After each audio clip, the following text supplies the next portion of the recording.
आज की क्लास में इंटरेस्ट ऑन ड्राइंग्स को वाइंड अप करेंगे। पहले छोटे मोटे जो बच जाता है, आप लोगों के कुछ डाउट रहे होंगे अगर आपने क्वेश्चंस 37 से 50 तक सॉल्व किया होगा। मैं अभी वो डाउट में नहीं, मतलब कंसेप्ट बताऊंगा तो वो डाउट अपने आप ठीक हो जाएंगे। पहली बात है, आइए जरा अपने शीट का लास्ट पेज खोल लीजिए फटाफट से, अपने डॉक्यूमेंट्स का लास्ट पेज, जिसमें लिखा है when an equal amount of money is withdrawn from the business for personal use on 9 month basis। जरा मुझे बताइए, एक साल में कितने महीने, एक साल में वीक कितने, 48, 52 वीक्स होते हैं। एक साल में क्वार्टर कितने, चार। एक साल में हाफ ईयर कितने, और एक साल में 9 मंथ, एक। ठीक है जी। यानी कि कोई 9 मंथ बिगिनिंग 9 मंथ एंड वैसा कुछ नहीं होगा। एक ही 9 मंथ है, इसलिए उसी में सब कुछ चलेगा। तो 9 मंथ में जो क्वेश्चन बनता है वो तो सिर्फ एक ही बनता है, क्या, 9 मंथ में मंथली विड्रॉ करने वाला। वो आपके सामने है। अगर लिखा है कि calculate the interest on drawing 12% per annum in the following cases if the drawing is done at the beginning of each month of 9 month के लिए, तो क्या हुआ, अप्रैल मई जून जुलाई अगस्त सितंबर अक्टूबर नवंबर दिसंबर, पूरे 1 1 1 1 करा। कितना हो गया, 987654321 ऐसा बना। इसका एवरेज निकालेंगे तो कितना आएगा, 45 डिवाइडेड बाई 9, 5 मंथ्स आएगा। और दूसरा तरीका, time left after first withdrawal plus time left after last withdrawal कितना बनेगा, 9 + 1 10 डिवाइडेड बाई 2 5 बनेगा। So what is your answer, 9000 into 12/100 into 5/12। That's it, इतना आसान। नोट देख लीजिए, पेज नंबर 4 बोल रहे हैं, पता नहीं कौन से पेज पे अटकी पड़ी हो। ये कागज कहाँ है, अपने नोट्स अपने सामने रखिए, अपनी प्रोग्रेस शीट अपने पास रखिएगा। अब आप चलिए जरा, at the middle of each month बोलता है अगर बंदा, तो क्या करेंगे हम लोग, अप्रैल 15 मई 15 और दिसंबर 15 तक चला गया। 0.5 हटाएंगे तो क्या दिखेगा आपके पास, 8.5 7.5 करते करते 0.5। एवरेज निकालेंगे तो कितना आएगा, 40.5 डिवाइडेड बाई 9, तो आया कितना, 4.5 मंथ्स आ गया। ठीक है जी। Time left after first withdrawal is 8.5, time left after last withdrawal is what, 0.5। Average कितना निकला है, 4.5। Your answer is 9000 into 12/100 into 4.5/12। That's your answer. इसी तरह से महीने के आखिर में करेगा तो क्या दिखेगा, 30th 31st, करते करते दिसंबर 31st आ गया, 9000 विड्रॉल हुआ, 8765421 36। डिवाइड किससे कर दिया जाए, 9 से। 4 मंथ आ गया। Time left after first withdrawal is 8, after last 0 divided by 2, क्या निकलेगी value, 4 months, and your answer is 360। कुछ भी नया नहीं था, कुछ भी ऐसा नहीं था जो हमें तंग करे, हमें परेशान करे। ठीक है। अच्छा, प्रोडक्ट मेथड में पिछली क्लास में बता चुका था आपको, समरी आपके सामने तैयार खड़ी है। आपको जब भी रिवाइज कर रहे हो तो आपको सिर्फ समरी रिवाइज करनी है, आपको वो सब रिवाइज नहीं करना कि डिराइव कैसे किया था। वो तो हम we went into the depth of the concept, इसलिए मैंने सारी की सारी चीजें आपको प्रूव करके दिखाई। आपको एग्जाम में प्रूव नहीं करना, डिराइव नहीं करनी है आपको। ये जो समरी है इसे ध्यान रखना है। ठीक है, क्लियर है जी। अच्छा,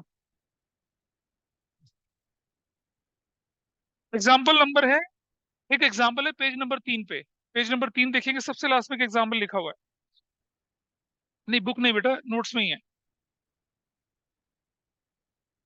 पेज नंबर 3 पे एक एग्जाम्पल है। X has withdrawn 4,000 beginning of each month for the first 6 months. Y has withdrawn 3,000 at the end of each month for next 6 months. Calculate interest on drawings at the rate 10% per annum. Year ended 31st March. आता है, इसे करिए, करिए इसको फटाफट से। इसे करेंगे तो पिछला वाला वार्म अप हो जाएगा, उसके बाद बुक के कुछ question, and then will start the new topic. इसे करिए फटाफट से, मैं डिस्कस करूं इसको अब, कर पाए। चलो, एक्स ने कितना विड्रॉ किया, 4,000 6 मंथ्स के लिए, ऐसी है ना शायद। रेट कितना बोले, 10/100 इंटू, और बिगिनिंग ऑफ ईच मंथ बोले तो 3.5/12 प्लस, क्योंकि बिगिनिंग ऑफ फर्स्ट हाफ बोला था, व्हाट अबाउट नेक्स्ट हाफ, पिछली बार सिखाया था कंसेप्ट। तो क्या करेंगे, 24,000 इंटू 10/100 इंटू 6/12 ऐसे बनेगा।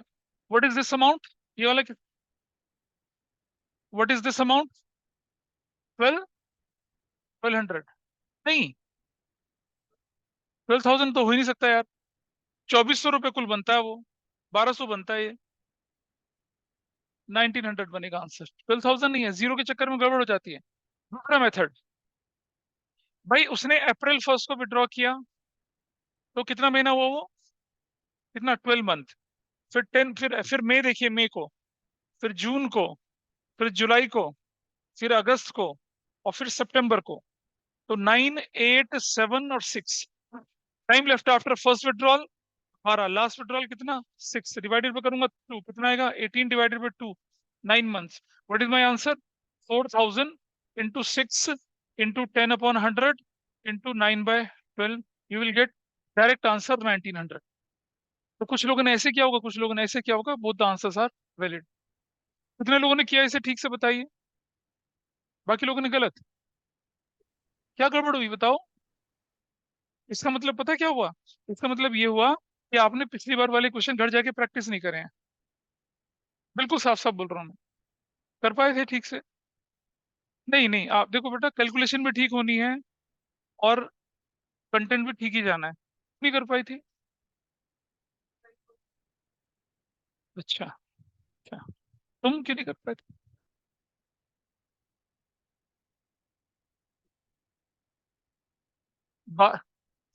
सॉरी, नहीं नहीं, वो छोड़ो तुम ना। 12, ये रुक जा।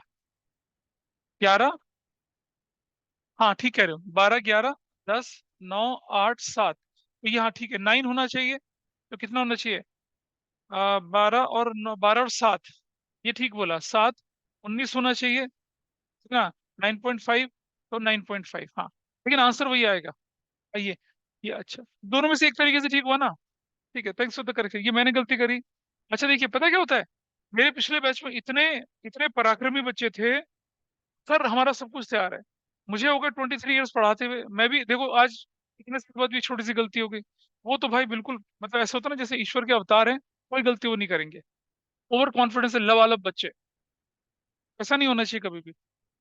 हर कैलकुलेशन को केयरफुली करेंगे और आदत डालिए, तेज करने की आदत डालें, तो गलतियां धीरे धीरे एलिमिनेट हो जाएंगी। क्योंकि जब आदमी तेज करता है तब गलतियां होती हैं। तेज करेंगे तो धीरे धीरे गलतियां आपकी खत्म होनी शुरू। दूसरा तो बड़ा सिंपल क्वेश्चन था। What about the next part? What about Y? कितना अमाउंट था? कितने था? 3000।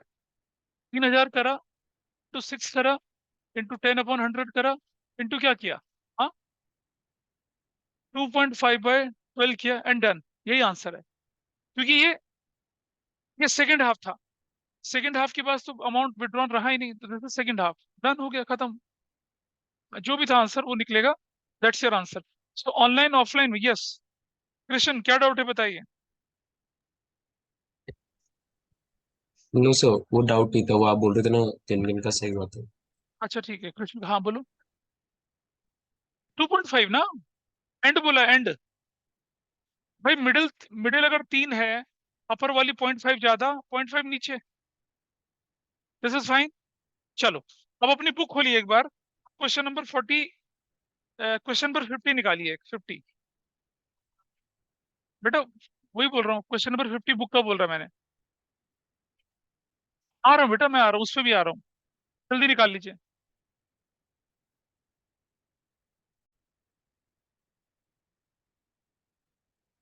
क्वेश्चन नंबर 50 देखिए, पेज नंबर 1 पॉइंट कितना, 1.101 है, कितना है शायद? 1.101। इट सेज,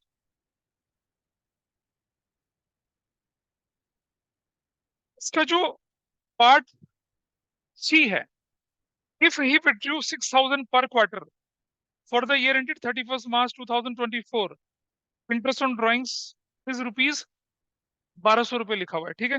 आपको बोला गया calculate the rate of interest on drawings of Mohan in the following cases, ठीक है। तो मैं पहले क्या कर रहा हूँ, इसका एक केस करा रहा हूँ। क्वेश्चन 50, पेज है 1.101, और पहले मैं लेके चल रहा हूँ वन पार्ट। अब सुनो ध्यान से। हम मानते हैं क्या कि let rate of interest is X. तो क्या होने वाला है? 6000 इंटू 4 करेंगे ना, ऐसे करके, इंटू एक्स अपॉन में 100 करेंगे, into at the end of each quarter बोला ना इसने। तो क्या होने वाला है? 4.5/12 बोला ना। At the end of each quarter में तो 4.5/12 लगेगा। बोलो बेटा। समरी वाला पेज अपने सामने रखिए, समरी वाला पेज। बोलो। मैं ए पार्ट लिखा, ये ए पार्ट है, ए। बिगिनिंग ऑफ ईच क्वार्टर है तो 7.5। बिगिनिंग ऑफ ईच क्वार्टर लिखा तो 7.5 करेंगे ना। The value given is 1500। अब इसको ये हटा देते पॉइंट यहां से, तो जीरो हमने यहाँ रख दिया। डाइल्यूट हो सकता है कहीं से ये? हाँ हो सकता है। 1 2 3, 1 2 3 ये कट जाएगा। 4 1 जा, 4 3 जा कट जाएगा।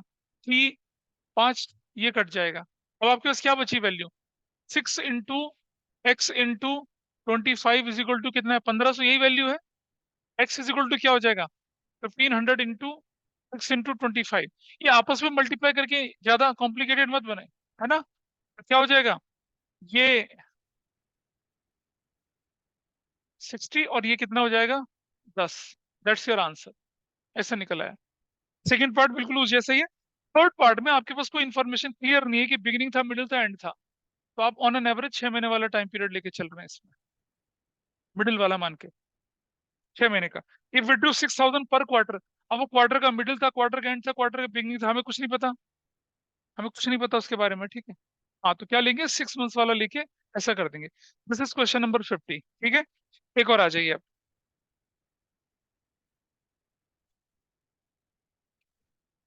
49 में भी कोई परेशानी नहीं है। 49 तो कर सकते थे इसमें। कोई डाउट है 49 में किसी को? 49 में कोई डाउट? 49। हाँ, 45 अपने आप समझ में आएगा, थोड़ा रुक जाइए अभी। 48 आ जाइए। क्वेश्चन नंबर 48 मैं बता रहा हूँ पहले।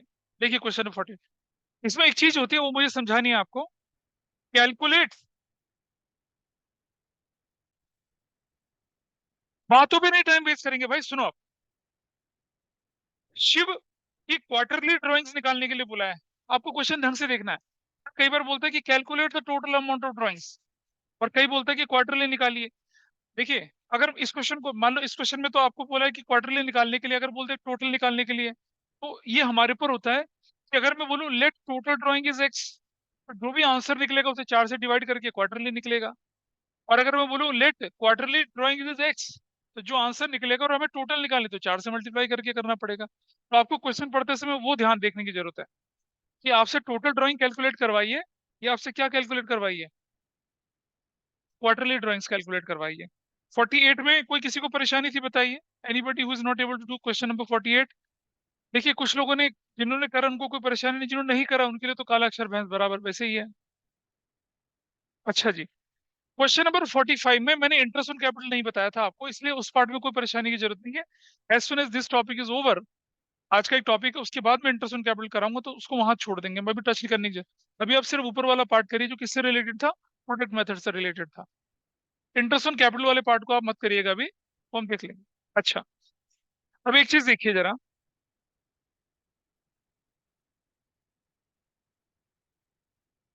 Question number 44 is fine with you. Question number 42,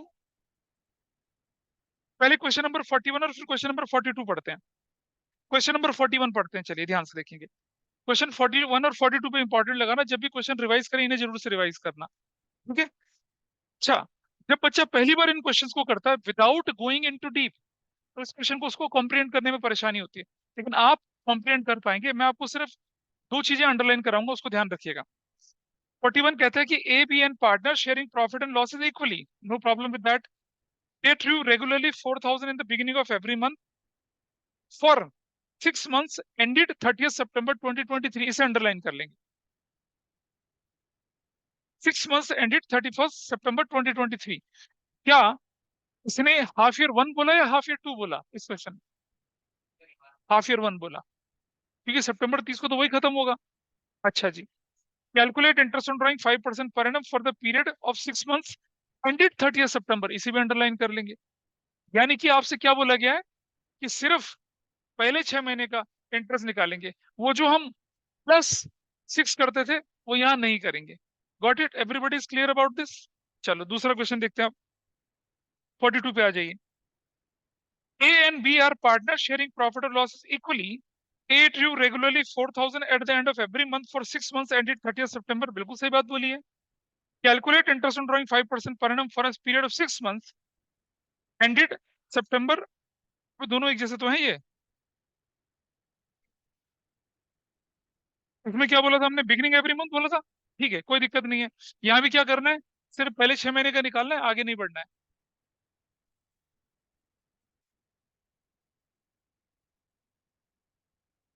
नहीं बेटा, मैं तो 41 42 बोला ना अभी। अब 43 पे आ जाइए। 41 42 सेम क्वेश्चन थे, 43 पे आ जाइए। B and C are partners, profit और loss is equally, C regularly withdrew 5,000 per month in the beginning of first 6 months ended सितंबर। मतलब 41 42 43 यहाँ तक तीनों क्वेश्चन सेम है। Calculate interest on drawing 12% per annum for the year ended 31 March 2024। तो ये जो अभी क्वेश्चन करवाया था ना मैंने, ये उससे रिलेटेड है।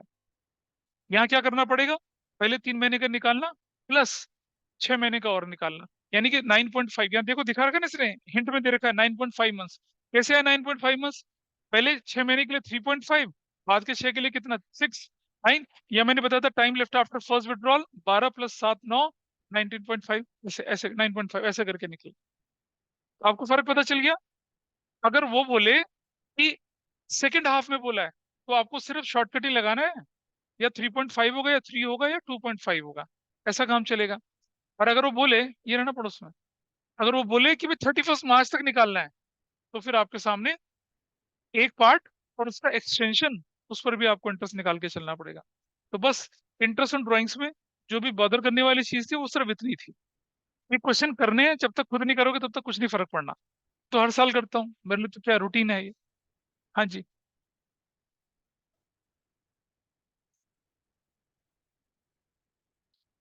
अरे मिडिल ऑफ क्वार्टर लेके चलेगी तो भी तो 6 महीने का ही लगेगा। हाँ, 6 मंथ्स है दोनों में, तो 6 महीने का ही लेके चलेंगे, क्वार्टर का मिडिल लेके चलिए।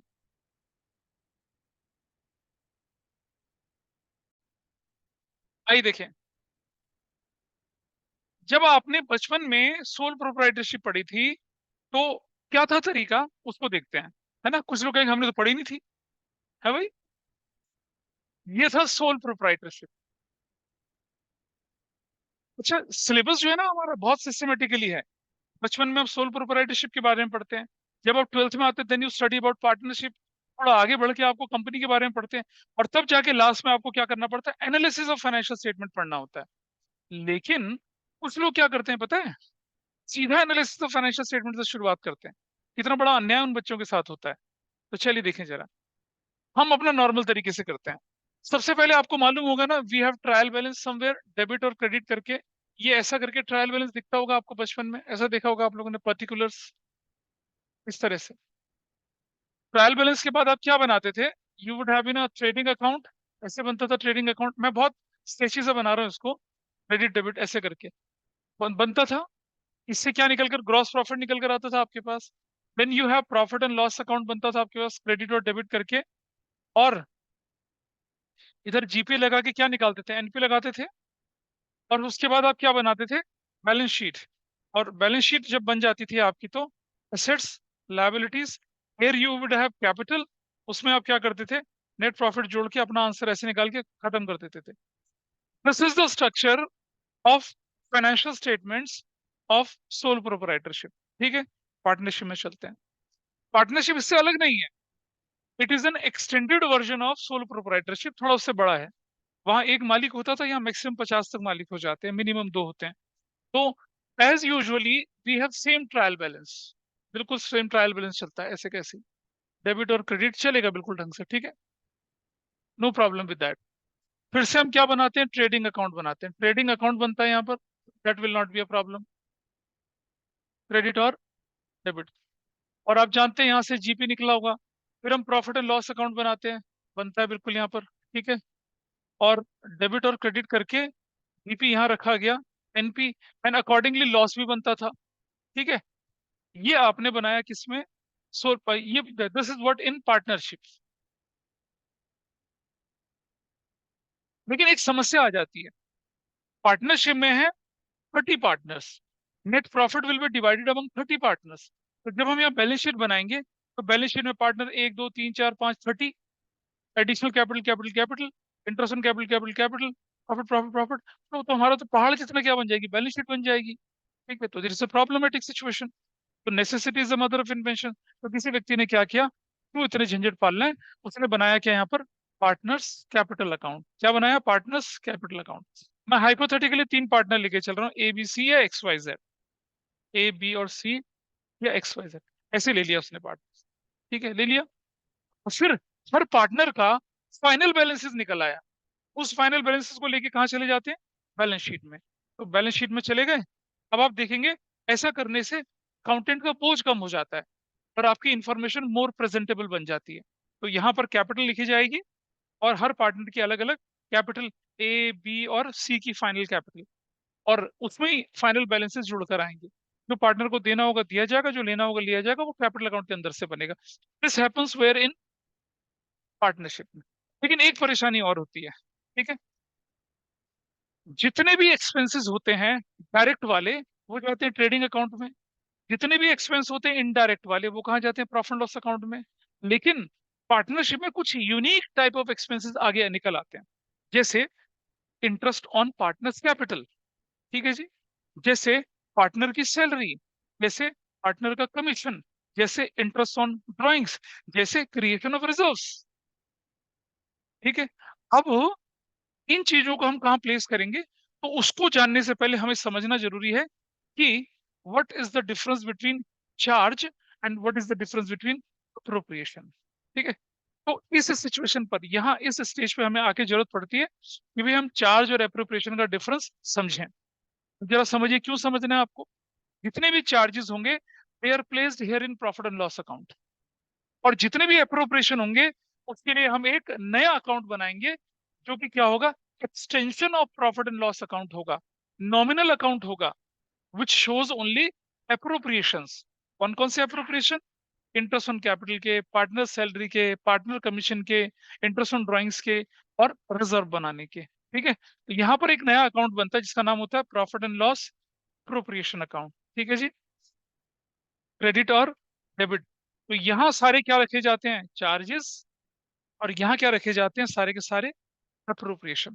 अब चार्ज और अप्रोप्रिएशन अगर आप आइडेंटिफाई कर पाए तो आपके लिए प्रॉफिट लॉस अप्रोप्रिएशन अकाउंट बनाना बहुत आसान हो जाएगा।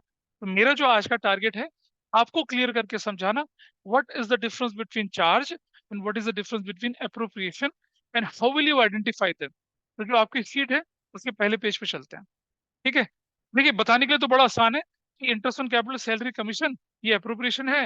इंटरेस्ट ऑन लोन और प्रोविजन, ये सब क्या आपके पास चार्जेस है। लेकिन let us dive into the deep of the concept और समझने की कोशिश करते हैं कि कोई चार्ज है तो चार्ज क्यों है, और अप्रोप्रिएशन है तो अप्रोप्रिएशन क्यों है। आप अपनी दूसरी वाली शीट खोल लीजिए फटाफट से, जो मैंने आज अभी दी थी आपको, और मेरे ख्याल से क्लास ग्रुप पे डाली थी मैंने, वो क्लास ग्रुप पे डाला उसको। आइए देखें, पहले पेज पे चले आइए। पहले पेज पे हमारे पास है इंटरेस्ट ऑन लोन। आओ जरा जानने की कोशिश करें कि ये मेरे पास ये लाइन ऑफ डिमार्केशन है। Here I will write interest on loan या इंटरेस्ट ऑन पार्टनर्स लोन। ठीक है, इसको हमने बोला यहाँ पर चार्ज, और इसको बोला हम लोगों ने यहाँ पर क्या, अप्रोप्रिएशन। आओ जरा समझते हैं। ठीक है। और मान लिया जाए कि उदय सिंह साहनी हमारे पास यहाँ बैठे हुए हैं। ये प्राइवेट सेक्टर का सबसे बड़ा बैंक कौन सा है, एचडीएफसी या कोई और प्राइवेट सेक्टर का। हाँ, कोई बताओ मुझे कौन सा है।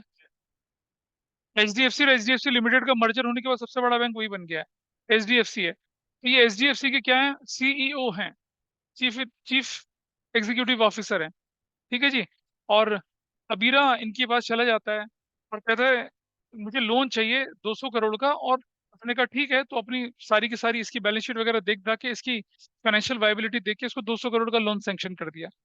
अबीरा के काम उल्टे पुल्टे होते हैं, बिजनेस चलता नहीं है, बिजनेस का डब्बा गुल हुआ बैठा है, और एक साल उसको बहुत लॉसेस की सिचुएशन निकलती जा रही है। तो ये कहता है अपने यार दोस्त को, सानी सिंह को, बोलते हैं ब्रो, इस बार ना प्रॉफिट होने के चांसेस नहीं है, अगर मैं एक साल ईएमआई ना दूं तो चलेगा। Can you tell me what would be the answer of mister Sahni. खास दोस्त है यार, चटी बटी फ्रेंड है वो। और दोस्ती देखेगा, नौकरी देखेगा। देख ले भाई, एब्सोल्युटली राइट। इमोशंस में नहीं चलना है। वो इसकी ईएमआई को माफ नहीं कर सकता। वो कहेगा तेरी ईएमआई में पोस्टपोन करा देता हूँ 1 महीने 2 महीने के लिए, लेकिन इतनी मेरी कैपेबिलिटी है, अदरवाइज मैं नहीं कर पाऊंगा। आपने देखा होगा ना कि नैना लाल किदवई, नाम सुना है किसी ने, आईसीआईसीआई बैंक की, आज फाइनेंशियल फ्रॉड्स के केसेस में फंसी हुई हैं। बहुत सारे लोग हैं जो फंसे हुए हैं। क्यों फंसे हुए हैं? क्योंकि वो सीईओ की पोजीशन पे थे और फेवरेटिज्म कर दिया उन लोगों ने। प्रोफेशनल में आपको ये सब काम नहीं करना चाहिए। यानी कि चाहे कुछ भी हो जाए, तुझे चाहे लॉस हो बेटा है चाहे प्रॉफिट हो, you have to pay the interest on loan. तो बोलिए। पार्टनर, पार्टनर नहीं, हम पार्टनर, पार्टनर वो छोड़ो अभी, पहले समझो normal example, then I come to partner as well. सबसे पहले समझिए आप, अगर आपने किसी से इंटरेस्ट लोन ले लिया, तो लोन का तो ईएमआई, प्रिंसिपल और इंटरेस्ट आपको भरना ही भरना है, चाहे आपको प्रॉफिट हो चाहे आपका लॉस है। देर is an element of compulsion, देना ही देना पड़ेगा, ठीक है। अब बारी आई पार्टनर का लोन है, ठीक है। अब जरा समझ बेटा मुझे, तुम साथ के साथ लोग पार्टनर थे, टीम वाले, ठीक है, पार्टनरशिप चलाते हो। तुम सबने 5-5 लाख रुपए, मैं बताता हूँ पार्टनर का लोन लोन क्यों होता है।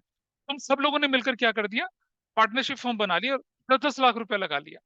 अचानक फर्म को क्या हुआ, फाइनेंशियल क्राइसिस हुआ, और अचानक से, और तुम मिस्टर कबीर तुम सबसे ज्यादा वेल्दी हो उस पूरी पार्टनरशिप फर्म में।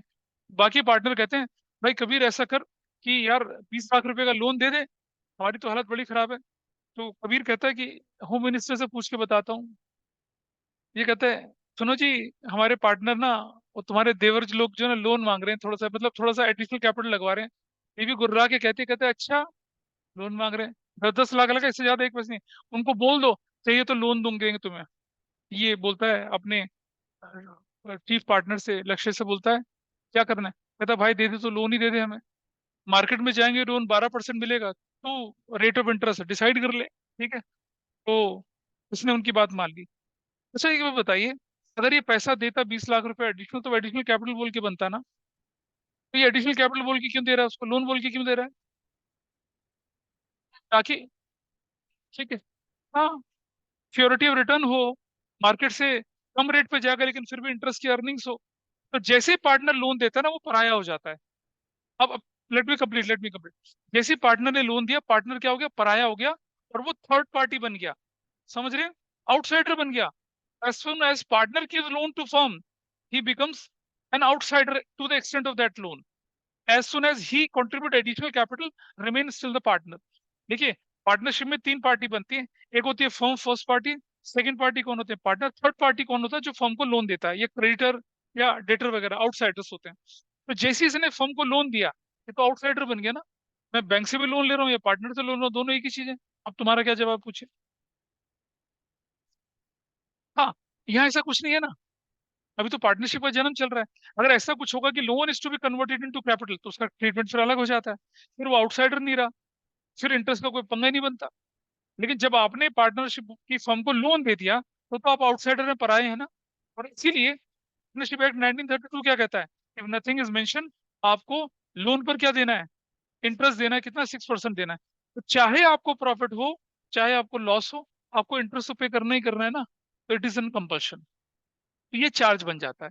और चार्ज बन जाएगा तो इसको लिखने की जगह कहाँ है, प्रॉफिट एंड लॉस के डेबिट साइड में आएगा, ठीक है। Let's come to this point.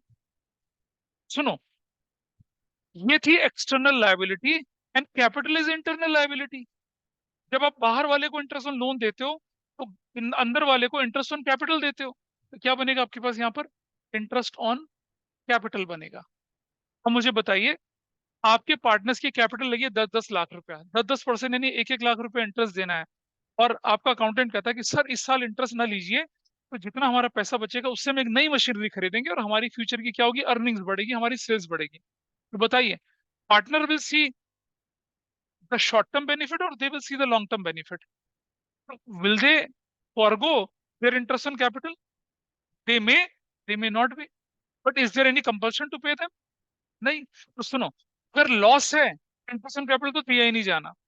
और अगर प्रॉफिट है, तो still at the will of partners, whether they accept और नॉट। अगर उन्होंने बोला कि इंटरेस्ट ऑन कैपिटल को बचाएंगे और ग्रोथ एंड एक्सपेंशन पे लगाएंगे, everybody will happily do that. तो इसके में क्या, कोई कंपल्शन नहीं है। अगर कंपल्शन नहीं है तो क्या बन गया ये, अप्रोप्रिएशन बन गया। क्या बन गया, अप्रोप्रिएशन। कहाँ दिखाया जाएगा, प्रॉफिट एंड लॉस अप्रोप्रिएशन के डेबिट साइड में। लेकिन अगर क्वेश्चन बोले interest on capital is to be allowed when you firm suffer a loss. फिर क्या बन गया वो? चार्ज बन गया। फिर तो क्या बन गया? चार्ज। फिर वो कहाँ दिखेगा? फिर वो इधर दिखेगा, फिर वो यहाँ दिखेगा नहीं, then it is not eligible to be shown here. फिर तो पराया हो गया ना, आउटसाइडर हो गया। अंडरस्टूड? तो interest on capital primary it is an appropriation, लेकिन अगर बोले कि it is to be allowed even if हम सफर अ लॉस, तो उस कंडीशन में हमें क्या करना पड़ेगा? उसे चार्ज मान के चलना पड़ेगा। Point is okay. आगे बढ़ते हैं। आ जाइए, सैलरी। सैलरी टू वर्कर या सैलरी टू मैनेजर। आप बोलते हैं आपकी फर्म ना बहुत अच्छा प्रॉफिट कमा रही है और दिवाली का मौका है, और आप बोलते हैं सारे के सारे वर्कर को, सुनो भाइयों और उनकी बहनों, इस बार हम आपको ना ना सैलरी देंगे ना बोनस देंगे, क्योंकि हमें नया प्लांट लगाना है गुजरात में। क्या होगा बताओ? है ना? मार काट आग वाग सब लग जाए, क्योंकि हमारे दिवाली चल रही, तुम्हें अपना प्लांट, तुम्हें कमाना प्रॉफिट, हमारा क्या? Will they accept that? नहीं एक्सेप्ट करेंगे। ठीक है। अच्छा, आपने बोला हमें लॉस हो गया, जब तक हमारा प्रॉफिट नहीं होगा हम आपको सैलरी नहीं देंगे, तब क्या था? हम काम नहीं करेंगे। यानी कि सैलरी मैनेजर की बोले, सैलरी वर्कर की बोले, तो आपको देना पड़ेगा। वो हिंदी फिल्में होती है ना, जिनमें चल जाता है ऐसा। ठीक है। आमिर खान की एक फिल्म आई थी बहुत पहले, उसमें ऐसे ही होता है, उसके बिजनेस को नुकसान चल रहा होता है, हर वर्कर कहता है नहीं नहीं, कोई अपने घर के गहने देता है, कोई कुछ देता है, कोई कुछ देता है, उस बिजनेस को चलाते हैं। ठीक है, मुझे नाम ध्यान नहीं आ रहा उस फिल्म की, तब हम जवान होते थे तब आई थी फिल्म वो। नहीं नहीं, पार्ट, वो तो मालिक के प्रति उनका अगाध प्रेम होता है, श्रद्धा होती है, इसलिए वो कर देते हैं। लेकिन अगर मैं आज बोलूं श्रद्धा, अबीर कहता अच्छा शक्ति कपूर की बेटी। तो अब हम बात कर रहे हैं किसकी? सैलरी की। तो सैलरी में कंपल्शन है, चाहे आपको प्रॉफिट हो चाहे आपको लॉस हो, सैलरी आपको देनी ही देनी है। अरे इधर आओ ना तुम, अभी तो आप तो इधर आएंगे ना। अब आइए पार्टनर की सैलरी। आपको प्रॉफिट है और आपने बोला भाई हमें ग्रो करना है या हमें नया यूनिट खोलनी है, साल सैलरी छोड़ दो, कहेंगे छोड़ दी, they will see the future benefits. तो पार्टनर की सैलरी पे कोई कंपल्शन नहीं है, may be, may not be, but in case of a loss it is not to be given. लेकिन इन केस ऑफ प्रॉफिट आप चाहें तो उसे फॉरगो कर सकते हैं और आपका काम चल जाएगा। तो क्या बन जाएगा ये? Partner salary is what? अबे एप्रोप्रिएशन, काहे का dividend? Partner salary is what? Appropriation. ठीक है। लेकिन अगर क्वेश्चन बोले कि partner is allowed salary even if हम सफर अ लॉस, तब तो वो चार्ज बन जाएगा। That's wonderful. क्या बन जाएगा? चार्ज। ठीक है, चलो आगे चलते हैं थोड़ा सा और। सर। हाँ जी बोलो। सर अगर पार्टनर मैनेजर हो तो? हाँ, पार्टनर अगर मैनेजर हो तो जरा समझिए, अगर आपका पार्टनर है मैनेजर, ठीक है, देखो बेटा, हम जो कंडीशन, जो हम केसेस पढ़ते हैं ना यहाँ पर आपके सिलेबस के डोमेन में, वो मैं बता दूं। वो हम ये पढ़ते हैं कि मैनेजर को हमने पार्टनर बना दिया एक पर्टिकुलर डेट से, ऐसे क्वेश्चन हम लोग यहाँ पढ़ते हैं। ठीक है, सुन रहा है जिसका भी क्वेश्चन था ये?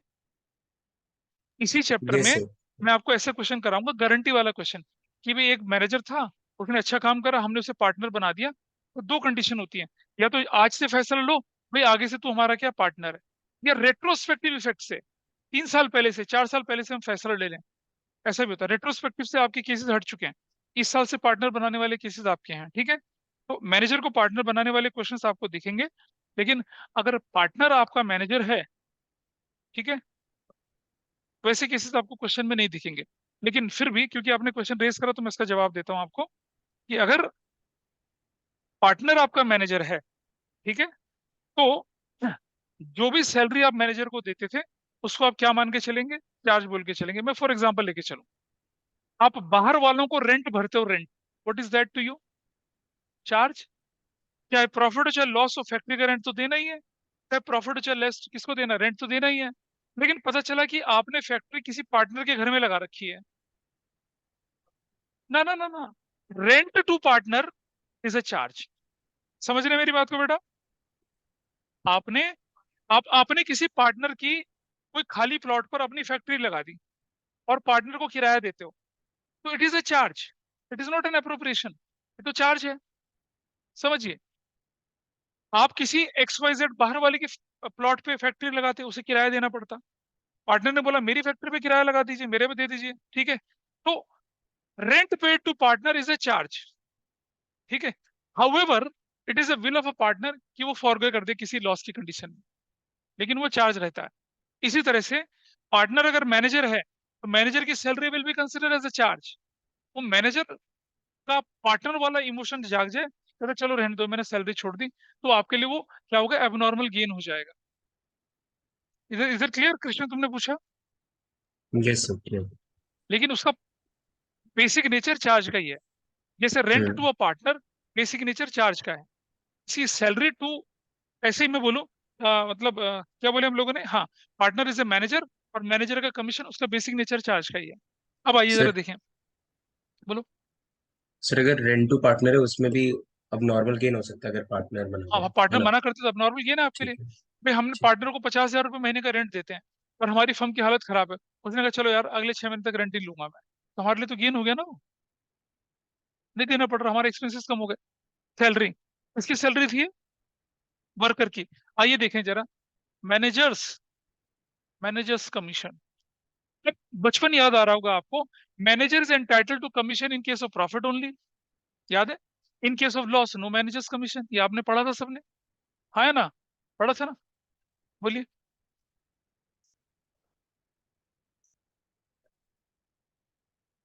किसको किसको? हाँ तो आ रहे हैं ना उस पे अभी, प्रॉफिट होगा तो मैनेजर को कमीशन दिया। हमने बोला मैनेजर कि अगर हमारी सेल 2 करोड़ के ऊपर चली जाएगी तो तुझे 5% कमीशन मिलेगा। मैनेजर ने दिन रात लगा दी, सेल 3 करोड़ की करके दिखा दी। अब हम मैनेजर को बोलते हैं, मैनेजर यार कंधे पे हाथ रख के, तूने बहुत मेहनत करी है, इस साल तू कमीशन छोड़ दे क्योंकि हमें हमें एक नया प्लांट खरीदना है। तो मैनेजर मानेगा क्या? नहीं मानेगा ना। सो अगर लॉस है तो मैनेजर को सैलरी नहीं देनी है, लेकिन अगर प्रॉफिट है, कांट डिनाई दैट, प्रॉफिट है तो there is an element of compulsion that you have to pay the salary to, you have to pay the commission to manager, देना ही देना पड़ेगा। तो मैनेजर्स कमीशन क्या कहलाता है आपके लिए, क्या है, चार्ज है। चलो जी आ जाइए। अच्छा, कमीशन टू पार्टनर बताइए मुझे, मे और मे not B, depending upon the will of the partner, depending upon their future earning prospects. तो क्या हो जाएगा ये, अप्रोप्रिएशन है, कंपल्सन नहीं है। लेकिन अगर क्वेश्चन बोले कि commission is to be allowed to partners even if firm suffer a loss, तो क्या बन जाएगा, चार्ज बन जाएगा। अंडरस्टूड? तब क्या बन जाएगा, चार्ज बन जाएगा। ठीक है, चलिए अब एक बड़ा इंटरेस्टिंग पॉइंट डिस्कस करेंगे हम आपके साथ, देखिए। ऑनलाइन में is it everybody okay with this, Dhanishtha Krishna जो मैं बोल रहा हूँ अभी? Yes, sir. यस चलिए, sir. Creation of provision, creation of क्या, प्रोविजन, और फिर क्रिएशन ऑफ रिजर्व। चलो सबसे पहले समझे कि प्रोविजन क्या होता है और रिजर्व क्या होता है ना? कोई बताएगा डिफरेंस, तुम लोग नहीं बताएंगे? आ, हाँ, what is provision and what is reserve? नहीं आता होगा, चलो बताओ। हाँ, प्रोविजन इज ए चार्ज, आपको समझ में आ रहा है चार्ज का मतलब क्या हो? हाँ, बढ़िया से रट के लाई हो, शाबाश, बहुत बढ़िया। आओ मैं बताता हूँ चलो। हमारे प्रिंस ने, बेटा क्या था डेट ऑफ बर्थ आपका? 24 जुलाई क्या? 24 जुलाई 2007 को प्रिंस का धरती पर अवतरण हुआ। ठीक है, कहीं मतलब घर में या नर्सिंग होम में, कहीं कहाँ, या हॉस्पिटल? हॉस्पिटल में। तो जब इनका धरती पे अवतार इन्होंने लिया, तो मतलब पापा देखते समझ गए थे, बेटा पूत हमारा बड़ा काम का है। इन्होंने पैदा होते ही ना नर्स की उंगली पकड़ ली। ठीक है, हाँ पकड़ ली, तेरा साथ ना छोड़े सोनियो ऐसे बोल रहे थे, उंगली पकड़ ली। और जब हाथ छोड़ा तो नर्स की अंगूठी हाथ में लेके बैठे हुए थे। पापा समझ गए बेटा होनहार बच्चा हमारा कुछ ना कुछ तो करेगा। तो पापा ने क्या करा, अपने मंथली कमाई में से कितना, 2 लाख रुपया निकाल कर रखना शुरू कर दिया। हर महीने कितना, 12 महीने में कितना, 24 लाख रुपया। और 24 लाख रुपया इनके पापा ने एक महीने में, एक साल में कितना इकट्ठा करना शुरू कर दिया। और 21 साल की उम्र में उन्हें मालूम था कि इसका, इसके हाथ पीले करेंगे और इसे विदा करेंगे हम लोग, 21 साल की उम्र में। ठीक है, 21 करो जरा, 21 करो कितना, हाँ इसका। और तुम्हें क्या लगता है कोई आए? आप समझ गए थे कितना, 5 करोड़ 4 लाख। ठीक है, अपनी तरफ से तो पापा ने भरसक प्रयास किया कि जो बाराती आएंगे उनका इंतजाम अच्छे से करेंगे, तंबू शंबू बढ़िया लगेंगे, इनके लिए कमरबंद लगेगा, कलीरे पहनाएंगे, इनके लिए झुमका नंगल जंगल सूत्र पहनाएंगे इनको, है जो पायल बिछुए, है ना सब कुछ, मस्कारा लस्कारा लगेगा इनके लिए, ब्राइड मतलब रूम वाला सूट बनेगा इनके लिए, है ना। बारातियों का स्वागत पान पराग से किया जाएगा, सब कुछ है। पापा ने एस्टिमेट कर लिया, लेकिन क्या जरूरी है कि अच्छा, फिर क्या हुआ कि जब बारात आ गई, फेरे वेरे हो गए पूरे, तो लड़की बोली, हमें तो हमर चाहिए, हमर, और एक नहीं चार चाहिए, वरना मैं बारात वापस ले जा रही हूँ। पापा बेचारे क्या करेंगे, है ना। अरे भाई, वो जब आती है तो उसपे 200% उसपे चार्ज लगता है। अगर मान लो, अगर वो 80 लाख की होगी तो, हाँ, उसमें इम्पोर्ट ड्यूटी डबल लगती है, उसको लाने नहीं देते। ठीक है। वो हरभजन सिंह भज्जी भाई साहब लेके आए थे उसे, फंस गए थे उस केस में लंबे से वो। तो बाद में बताऊंगा कहानी उसकी, मैं पहले से देख लेते हैं। पहले भाई का घर तो बसने तो पहले, चुप चुप। सुनो। तो पापा ने क्या किया, आओ अच्छा सुनो। पापा को कितने भी फाइनेंशियल स्ट्रॉम तूफान झेलने पड़े, लेकिन जब भी पापा का हाथ तंग होता, उनके इस पैसे पे उनको लगता है यार पैसा पड़ा, अब अपनी फाइनेंशियल क्राइसिस को पूरा कर लूं। तब तक उनका बेटा ना घूंघट में याद आ जाता उनको, कहते नहीं नहीं यार, इसकी शादी के पैसे पे तो मैं हाथ नहीं लगा सकता। तो देखिए, part of profit set aside for a future contingencies, है ना, future contingencies whose nature is known but amount is unknown, उसे कहते हैं हम प्रोविजन। क्या कहते हैं उसको, प्रोविजन। ठीक है। और पापा भूखे पेट सो जाएंगे, लेकिन उसके हाथ पीले करने के लिए क्या करेंगे, पैसे इकट्ठा करके रखेंगे। सो भाई, even if firm suffer a loss, provision तो बनेगा ही बनेगा। Example, provision for depreciation. Example, provision for tax. अब वो बोलेंगे सर लॉस में भी, हाँ लॉस में भी बनाओगे, लेकिन बाद में रिटर्न भरोगे और रिफंड हो जाएगा। हाँ जी। अरे वो बचपन में पढ़ी थी। अच्छा, बचपन तो बीता था सीनियर के साथ, चलो कोई बात नहीं। हाँ, है ना। सॉरी, नहीं बोलना चाहिए मुझे, रिकॉर्डिंग में। Part of profit set aside for future contingencies, part of profit set aside for future contingencies whose nature is known but amount is unknown, उसे कहते हैं हम लोग क्या, प्रोविजन। ठीक है जी। अच्छा जी, ये तो हो गया। तो पापा को पता है कि हमारे पुत्र पर इतना लगेगा, लेकिन ये बढ़ भी तो सकता है ना, अब वो हमर कहाँ से लाएंगे पापा एंड टाइम, तो वो खर्चा बढ़ सकता है, तो वी आर नॉट श्योर कि कितना बनेगा। सो प्रोविजन फॉर डेप्रिसिएशन हो गया, प्रोविजन फॉर टैक्स हो गया, प्रोविजन फॉर डाउटफुल डेट्स हो गए। ये सब क्या होते हैं, आपके कोई भी प्रोविजन अगर आप बनाएंगे तो ये कहलाएगा चार्ज अगेंस्ट प्रॉफिट, है ना। It's a permanent reduction and there is a compulsion in that. ये किस कैटेगरी में चले जाते हैं। अच्छा ठीक है, चलो। अच्छा, अब क्या हुआ कि इनकी विदाई हो रही है, दीदी के आंसू निकल रहे हैं, पापा के आंसू निकल रहे हैं, गले लगा लगा के रो रहे हैं, माँ फचाड़े खा के रो रही है, मेरा बच्चा निकल रहा है मेरे हाथ से। लड़की कह रही जल्दी चल, जल्दी चल, चल जल्दी चल। ठीक है। तब इसने पापा को बोला अचानक से, पापा मुझे ना अ, मतलब 50 लाख की जरूरत और है। कह रहा क्यों, कह रहा वो आपकी बहू कह रही है कि मधु चंद्रिका पे जाना है। नहीं पता, अबे हनीमून पे जाना है।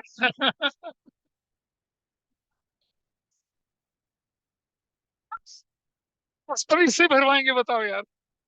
तो पापा ने क्या करा था कि काफी पैसा बचा के रखा था, लेकिन उनको नहीं मालूम था। और पापा बहुत विजनरी है, फार साइटेडनेस है उनकी, है ना। जिस दिन ये हुए थे उससे उनके फार साइटेडनेस बढ़ गई थी उनकी। उन्हें मालूम था कि ऐसा वो काम भी जिंदगी में आएगा, तो उन्होंने क्या करता, अपनी इनकम से 1-1 लाख निकाल के एक को खाते में डालना शुरू कर दिया था, रख दिया था। उन्होंने कहा बेटा तू चिंता ना कर, तेरे सारे अरमान मैं पूरा करूंगा। तू इजिप्ट क्या, तू पूरे यूरोप का टूर लगा क्या, 50 क्या, तू 1 करोड़ ले जा जा। पापा ने वहां से निकाल के वो पैसा दे दिया। Now understand, part of profit set aside for future contingency whose nature as well as amount is unknown, उसे कहते हैं हम रिजर्व्स। उसे कहते हैं हम लोग क्या, रिजर्व्स। ये जो दूसरी डिमांड थी ना लड़की की, वो उसको पूरा करने के लिए पापा ने किसे यूज किया, रिजर्व को यूज करा। अच्छा, पापा को बचपन में पता चल गया था कि हाँ कोई बोलेगी शाणे मधुचंद्रिका पे चलेंगे, ऐसा तो नहीं हुआ था ना। It was not known. ठीक है। तो you understood the difference between provision and reserve. ये था चार्ज, और वो तब होगा अगर प्रॉफिट नहीं होगा तो नहीं होगा, बोलो भाई। हाँ नहीं भाई नहीं, प्रॉफिट नहीं तो कहाँ से करेगा। पैंट के बीच बेच के पैसा इकट्ठा करेंगे क्या? नहीं होगा भाई, ऐसा नहीं होगा। रिजर्व तभी बनेगा जब क्या होगा, प्रॉफिट होगा। अदरवाइज रिजर्व नहीं बनेगा, है ना भाई। घर जाके मम्मी को स्टोरी मत सुनाना, पता मुझे फोन आ जाए हमारे बच्चे के कैसे तुम्हारी हिम्मत है हमारे बच्चे के हाथ पीले कर दी। ओके, मजाक मजाक चल रहा भाई, चिढ़ाना मत इसे बाद में। ठीक है, गॉट इट। सो प्रोविजन बनाना is a charge because there is an element of compulsion, और रिजर्व बनाना इज व्हाट, अप्रोप्रिएशन। प्रॉफिट होगा तो बनेगा, नहीं तो नहीं बनेगा। डेफिनेशन बड़ा क्लियरली कहती है, part of profit set aside for future contingency. ना तो नेचर मालूम ना ही अमाउंट मालूम, रिजर्व बन गया। ठीक है, तो मैं इसे हटा दूं यहाँ से। अब आप जानते हैं ना कि रिजर्व की प्लेसिंग कहाँ होती है और चार्ज की प्लेसिंग कहाँ होती है। तो ये क्या है आपके पास, क्रिएशन ऑफ प्रोविजन, और ये क्या है, creation of reserve. Is that okay with everybody? चलो थोड़ा सा और आगे चलते हैं। अब एक बड़ी इंटरेस्टिंग सी आ रही है एक चीज, एक और क्या, ये है डोनेशन, और ये है क्या, चैरिटी। ठीक है, डोनेशन और चैरिटी। कुछ बच्चे बोलते हैं कि सर ये डोनेशन चैरिटी को चार्ज में काहे रख रहे हो, आप बताइए। अगर मेरे पास होगा पैसा तभी तो मैं डोनेट करूंगा, तभी तो चैरिटी करूंगा, नहीं होगा तो कहां से करूंगा। लेकिन मैं कहता हूँ इसे थोड़ा आगे सोचो, थोड़ा सा आगे सोचिए। ठीक है, अ, वो उसका उसका बर्थडे जब होता था ना बचपन में, तो ये बच्चे के कान में तुरंत बोलता, अबे गिफ्ट बढ़िया वाला लेके आई हो। ठीक है, तो हर लोग इसका ध्यान रखते थे, बढ़िया गिफ्ट लेके आते थे। और जब भी किसी के बर्थडे में जाता तब बोलता, बेटा रिटर्न गिफ्ट के बिना जाऊंगा नहीं, वरना धूम दूंगा तुझे मैं। ठीक है, लेकिन आप बताइए किसी के बर्थडे पे जा रहे हो और उसके पापा के गले में लट रहे हो, अंकल अंकल मुझे गिफ्ट चाहिए, रिटर्न गिफ्ट चाहिए। ठीक है, उसके केक में पहले ही फूक मार के आया था वीर, तो ऐसा नहीं करते आप। तो समझिए, if question says there is a donation, if question says there is a charity, इसको हम चार्ज मान के चलेंगे। कैसे, मैं बताता हूँ, देखिए। अब अबीर ने क्या किया, ही वॉज वेरी इंस्पायर्ड। 22 जनवरी को ये कहाँ चला गया, रामलला के दर्शन करने पहुंच गया अयोध्या। ठीक है, और क्या कर दिया, 50 50 हजार की 500 500 के नोटों की गड्डी लेके चला गया वहां पर। ठीक है, और वो दान पेटी में डालने लगा, डालने लगा, डालने लगा, डालने लगा। अब बाद में पता चला कि सारे खाली हो गए। फिर झाड़ू के तिल्ले से निकाल रहा है एक एक नोट। सोचो क्या होगा, सुता ही देगा। ऐसा थोड़ी होता है।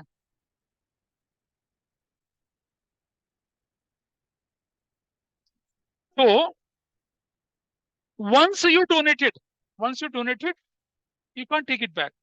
आपके घर के आसपास, सुनो बेटा, आपके घर के आसपास मान लो रामलीला होती है, तो आपने रामलीला में 2 लाख का डोनेशन कर दिया, and you are facing financial crisis. किसका है?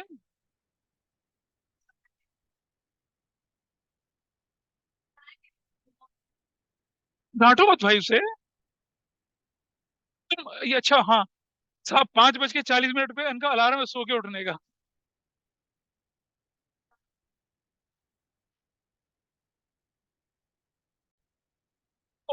तो सुनो सुनो सुनो सुनो, अरे प्लीज सुनो। अगर आपने डोनेशन कर दिया तो आप उसे वापस ही नहीं ले सकते हैं। अगर आपके क्वेश्चन में डोनेशन और चैरिटी लिखी है तो it can not be reversed. There is an element of compulsion in that वे।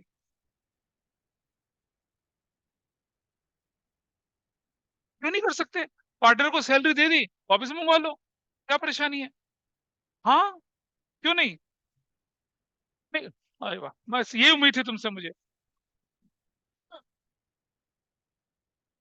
ऐसा नहीं है बेटा, डोनेशन चैरिटी जो है ना, डोनेशन चैरिटी, अगर वो चली गई तो चली गई, उसको रिवर्स नहीं कर सकते हैं आप लोग।